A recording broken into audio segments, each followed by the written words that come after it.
Hi, this is the 13th Wolfman, and this isn't a top 5. This is going to be the third part to the drive-in series.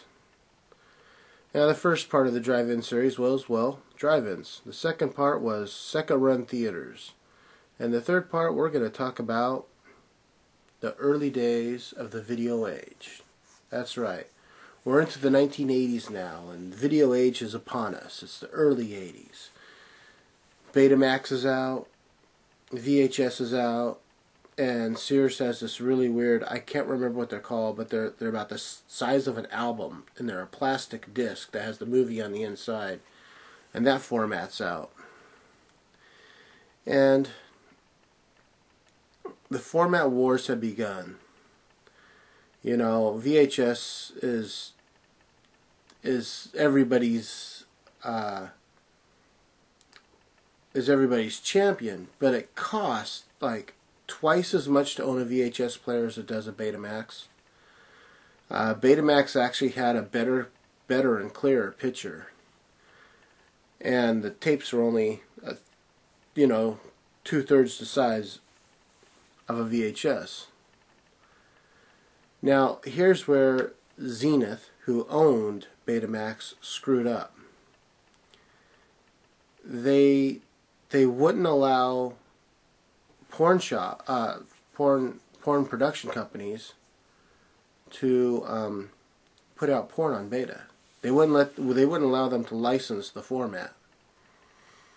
So, but VHS said, well, we don't care as long as we're getting paid. You could license whatever format from us.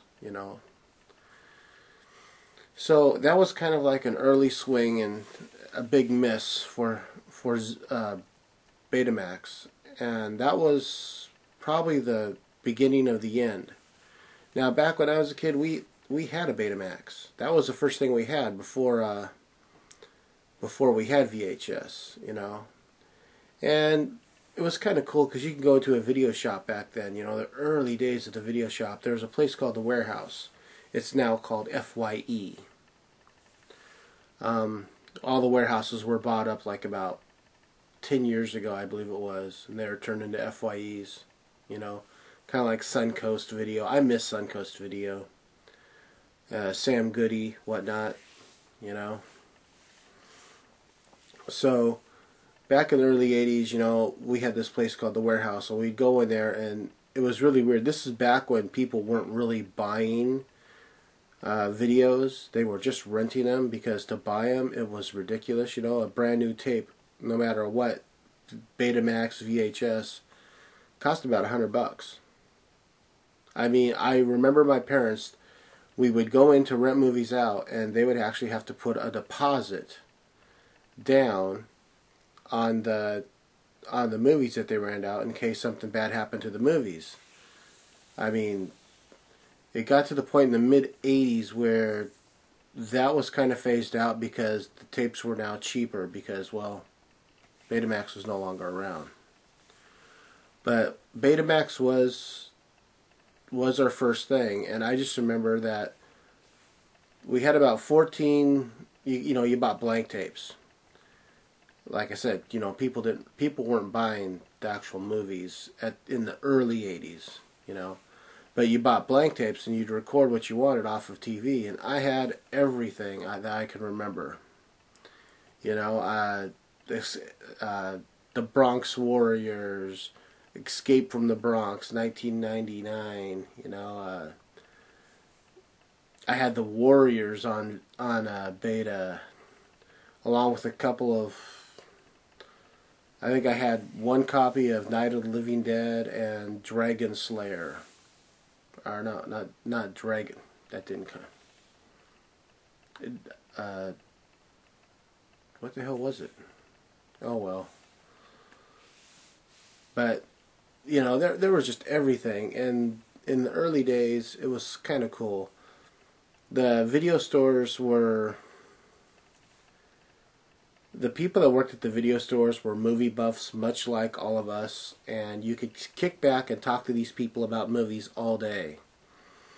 And they would turn you on to, You know, if you didn't know who Fulci was, they turn you on to Fulci. If you wanted to know what this movie was, they would turn you on to that. And it was just kind of cool because even though the movies were like rated R, you know, our parents didn't care. At least mine didn't. They're like, hey, you know, get what you want. Let's take it back. Let's watch it. You know, and I don't know. Like I said, the early days of video stores were just cool. This one video store that I used to go to,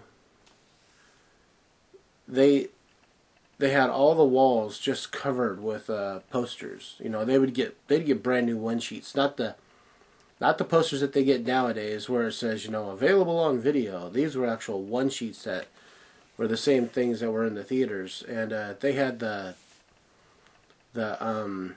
Texas Chainsaw Massacre 2 one sheet in one of these, and it was the Breakfast Club, you know, configuration.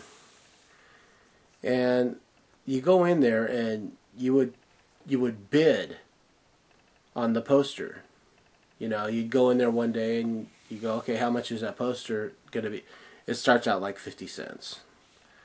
And then, you know, you don't know who you're bidding against, but you'd go and go, okay, well, how much is it up to? And they'd go, oh, it's up to $1.25. Okay, I'll pay $1.50.